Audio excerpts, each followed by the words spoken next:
It's Wednesday, October 21st, 2020. I'm Cameron Weir, and welcome to TMI Daily, your daily roundup of everything people are talking about online, since they aren't allowed to talk about it in person.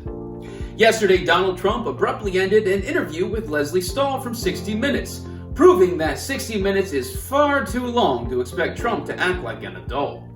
Last night, Melania Trump was supposed to appear at a Pennsylvania campaign event, but canceled late in the day due to lingering effects from her bout with COVID. You see, Melania, if you hadn't been such a super spreader back in the early 2000s, you wouldn't have to be stumping for someone you clearly hate today. A new study found a decided bias in late-night talk shows' political jokes, with Trump being the punchline 97% of the time. The bias is actually in Trump's favor, since in reality, he's a joke 100% of the time. Pope Francis supports the idea of civil unions for same-sex couples. Hey, it took over 300 years for the Catholic Church to agree the earth revolves around the sun, so I guess this is what they call progress. This morning, Purdue Pharma, the maker of OxyContin, agreed to plead guilty to 3 federal criminal charges for its role in creating the nation's opioid crisis, and will pay more than $8 billion in fines and close down the company. Finally, a drug case that ends on a high note. You get it? High note? Don't worry, there's more wordplay to come. News is beginning to surface that a scene in Sacha Baron Cohen's Borat sequel features an unsuspecting Rudy Giuliani lying back on a bed and put his hand down his pants. And all this time we thought it was just the New York Post that Rudy was jerking off these days.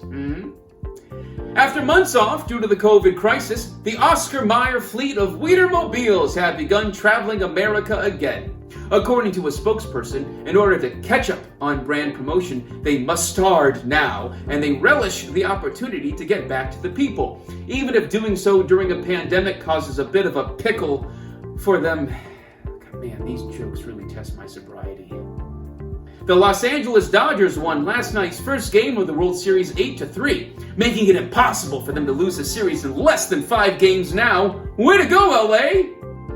Universal Studios announced that their highly successful Fast and Furious film franchise will end after 2 more sequels. With the way COVID is halting film productions, the cast may not get to make the Fast and Furious films until most of them are slow and just generally irate. The classic Peanuts holiday special, It's the Great Pumpkin Charlie Brown, will not air on broadcast TV this year as Apple TV Plus has secured the exclusive rights to it. I'm not saying that nobody has Apple TV Plus, but Linus is more likely to see the Great Pumpkin than the average person is to see the Great Pumpkin Charlie Brown. Now let's send it over to tonight's TMI Daily Cast and Crew Roundtable. Stay safe.